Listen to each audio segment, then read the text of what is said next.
जर्जर भवनों को ढहाने के लिए मकान मालिकों को नोटिस जारी करने के बाद अब प्रशासन ने सख्ती से इससे निपटना शुरू कर दिया है। 10 अगस्त को शहर के हृदय स्थल हनुमान चौक में 65 वर्ष पुराने जायसवाल भवन पर प्रशासन का हथौड़ा चलने लगा।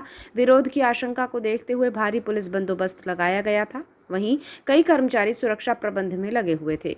भवन की बिजली काट दी गई और लोगों को भी भवन से दूर रहने की हिदायत दी जा रही थी, जिसके बाद कार्यवाही वक्त बीतने के साथ ही तेज होती चली गई। इस इमारत को टूटता देखने के लिए भारी संख्या में लोगों का हुजूम सड़क पर था, जो प्रशासनिक कार्यवाही को निहारते रहे।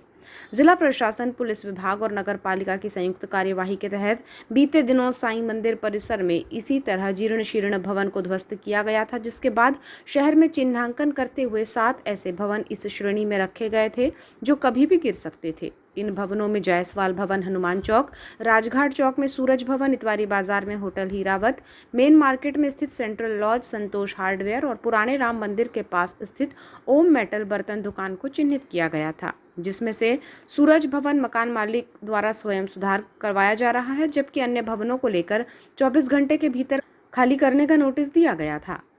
भवनों को लेकर मालिक स्वयं ही नोटिस पाकर इसे खाली करने की जुगत में थे, जबकि कुछ भवन मालिकों ने इसमें रुचि नहीं दिखाई। लेकिन प्रशासनिक कार्यवाही जिस सख्ती के साथ चल रही है, उसमें ये कहा जा सकता है कि एक के बाद एक सभी जर्जर भवनों को ढहाने का नंबर आने वाला है।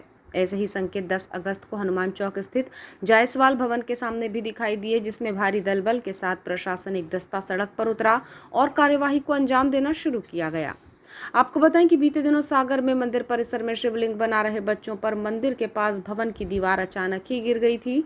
जीर्ण शीर्ण अवस्था में वर्षों से खड़ी इस दीवार को ढहाने की वजह से बड़ा हादसा हो गया, जिसमें बच्चों की जान चली गई थी, जिसे लेकर मुख्यमंत्री डॉक्टर मोहन यादव ने आदेश जारी किया कि जहां कहीं भी जर्जर अवस्था में भवन है, उन्हें हटाया जाए, जिससे कि इस तरह की घटना की पुनरावृत्ति ना हो सके। इसको लेकर प्रशासनिक तौर पर जर्जर भवनों का चिन्हांकन किया गया है और सूचीबद्ध किया गया है।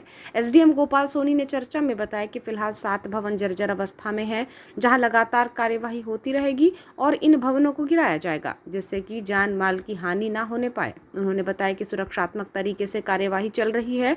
जायसवाल भवन जिसे हटाया जा रहा है, वो लगभग 65 साल पुराना बताया जा रहा है, जिसकी दीवारें और छत जीर्ण शीर्ण हो चुकी है। एसडीएम ने बताया कि यहाँ 5 किराएदार थे, साथ ही 9 दुकानें नीचे बनी हुई थी, जिन्हें खाली कराया गया है। उन्होंने बताया कि नगर पालिका द्वारा शहर के सभी जर्जर भवनों को चिन्हित किया जा रहा है। ऐसे लगभग 80 मकान इस अवस्था में हो सकते हैं, जो कभी भी ढह सकते हैं। इनका सर्वे चल रहा है। इसमें नगर पालिका एक्ट के तहत आगामी कार्यवाही की जाएगी। प्राइमा फेसी पुलिस प्रशासन ने 7 ऐसे भवनों को जर्जर और ख़तरनाक माना था। उसकी रिपोर्ट हमारे पास आई थी और हमने नगर पालिका को लिखा था। नगर पालिका उस पर कार्रवाई कर रही है और उसके अलावा नगर पालिका अपने स्तर पे भी सर्वे कर रही है और जानकारी के अनुसार लगभग 80 ऐसे भवन हैं जो जर्जर हैं। उस पर भी नगर पालिका अपने एक्ट के हिसाब से कार्रवाई करेगी। सर, आज जायसवाल भवन पहुंचा था पूरा मामला, क्या तोड़ने की कोशिश शुरू कर दी गई? बिल्कुल, चूँकि ये जर्जर भवन की लिस्ट में है, तो जो पोर्शन बिल्कुल इनका खतरनाक स्थिति में है, उसको हमको तत्काल हटाने की कार्रवाई हम कर रहे हैं। सर, कितना पुराना भवन है, कितने लोग यहाँ रहते थे और किस तरह का यूज़ होता था? लगभग जो हम लोग जानकारी लिए, लगभग 60-65 साल पुराना ये भवन है और जो 4 या 5 ऊपर किराएदार रहते थे, नीचे 8 या 9 दुकानें थी।